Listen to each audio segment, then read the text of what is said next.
The Labor Forum had met up on Tuesday, September 20th, the same day as that SGA meeting, on the 100-year anniversary of the Triangle Shirt-Faced Factory fire in New York City. The labor panel consisted of scholars and labor leaders in the Chow Auditorium. It included Joy Carew, which was a PhD, Associated Director of the PAS Chair, Catherine Fossil, PhD of the Ann Braden Institute, John Hennon, a PhD, Morehead State University, Rocky Comito, Louisville's UAW President, Local 862, Jonathan Dooley, President of the Amalgamated Transit Union, Louisville's TARC Union, and Chris Sanders, the President of the Meat Packers Union.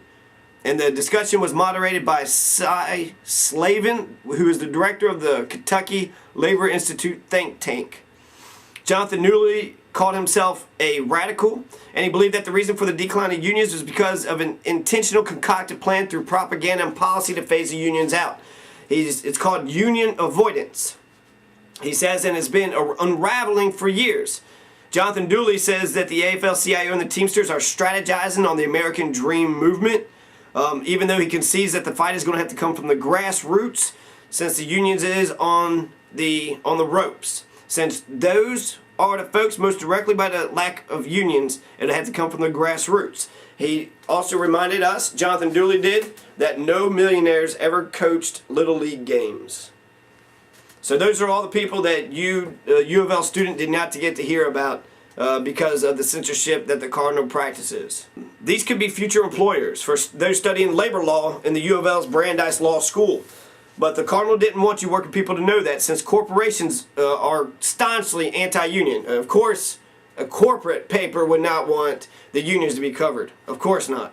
I mean, it's against their self-interest. It would be the same reason why Bailey or the leadership, the editorial board, wouldn't want the writers or the rest of the staff, the plebes, to unionize. And there is a hierarchy.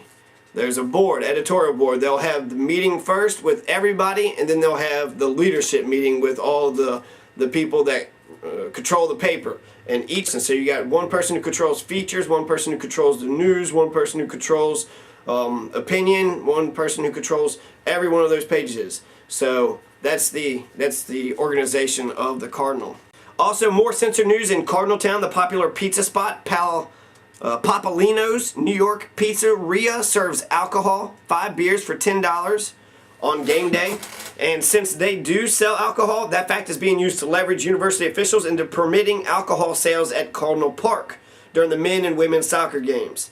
University officials, including President Ramsey, are currently engaged in discussions to repeal the current alcohol prohibition at Cardinal Park. When U of L student Arthur E. Lee received the possible news of having beer sales at Cardinal Park, he sighed with relief and said, "God bless America." U of L student Jonathan Brandel thought that the current prohibition was foolish, since this is America, people. I had quoted SGA as asking the Cardinal how come the Cardinal wasn't publishing their stuff, and suggested dedicating a corner in the Cardinal for a quick, easy-to-read, bullet-pointed list of the main motions passed during SGA's meeting. Why wouldn't the Cardinal cover SGA? Is it the jealousy? Is it the corporate influence? Is it because they don't understand the difference between an act and a resolution? Well, let's hear how they answer the question. Another problem that I have with the Cardinal is their racism. The Cardinal is steeped in whiteness. There's a Black Hawk magazine on campus, which the Cardinals never reported about. Then you also had the Brash and Berry protesters who are outside of Jimmy John's. And they've been protesting Jimmy John's for several weeks, but those African Americans aren't getting any coverage. So far, no reports have been filed about how the university's Malcolm X debate team has been doing in spite of their many tournaments. And I also told them about it. I told Bailey, and Bailey said that she would cover it, and it never got covered. I did an article about Blaine Hudson's African Forum, which was called U of L Seeks to Increase Black Degree Earners, and that was held on September 7th, 2011. The forum was at the Saturday Academy at the Duval Education Center. And when I was writing about that article, the main subject, everything was black and white, and I wrote African American down so many times I didn't feel like it was fair just to point out one race. And so I mentioned that there was one white person. The only white person who was there was the cameraman from the news media.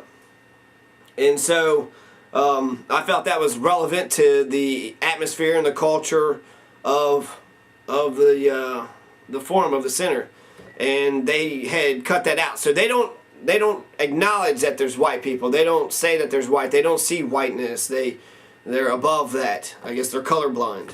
The Cardinal censored the Labor Board Forum, which was presented by Tatiana Smith, who's an African American student. The Cardinal censored the African Student Union somewhere in Africa, A Night with Mahid Michael. The Cardinal also censored Erenice and Amber Justice performing slam poetry to a lunch crowd on the first floor of the Swain Student Activity Center.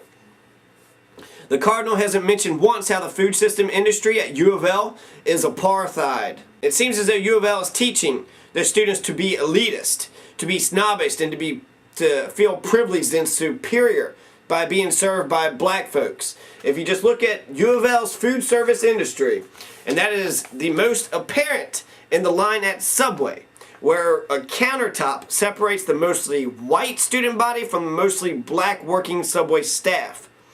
But since the paper's racist, they won't point out the apartheid because they don't care for the truth. But what they will print up about how rude the Subway employees are. So they will talk about how rude the black employees are, but they won't point out the segregation that still exists right here on campus at U of L, the home of the Confederate statue. So if you want to get published, buy a $55 ad, and they'll listen to the money. But that's because they know that black folks have less money than the pale faces. So again, with the capitalistic system, with the help from the corporatist, keeps the black man down. And so you might get mad at me when you see this, but just know that it's not pointed at all of y'all, just mostly your leadership. And I bet my videos will make next year's Cardinal the best we've ever seen, if they listen to me and take my whistleblowing advice. So this will only help your cause. And even if it doesn't, it was bullshit that I got fired. That Bailey, Pulliam, and that redneck fired me. And perhaps if students started paying attention to the failed relationship between SGA and the Cardinal and started to demand more from both of them, then both of them would improve. But for now, the SGA and the Cardinal and the student body are three distinct independent groups. And everybody seems to be happy with this relationship. I also believe that there's a new news editor, Ray Hodge, and since there's a new news editor, I feel like Ray Hodge should have complete autonomy when it comes to what is news and what isn't news. And I feel like Bailey should, I don't want to say get out of the news business, but be an editor-in-chief. She doesn't need to be writing no more. She just needs to be compartmentalizing people and telling people what they do.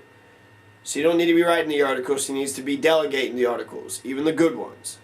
Not just to your friends, but to everybody. Have some sort of equal system that offers everybody a chance to get any of the stories, any good stories that would be out there that you know about in advance, or any news that you happen to trip along going through your day. I'm Johnathan Masters, speaking just for the fuck of it. Good night. Okay, so if I'm just doing this with just my hand, I wonder, you probably see my face really well with this, but probably, I wonder how far back I can go back. I'm gonna try something. My fire, is that what you're telling me?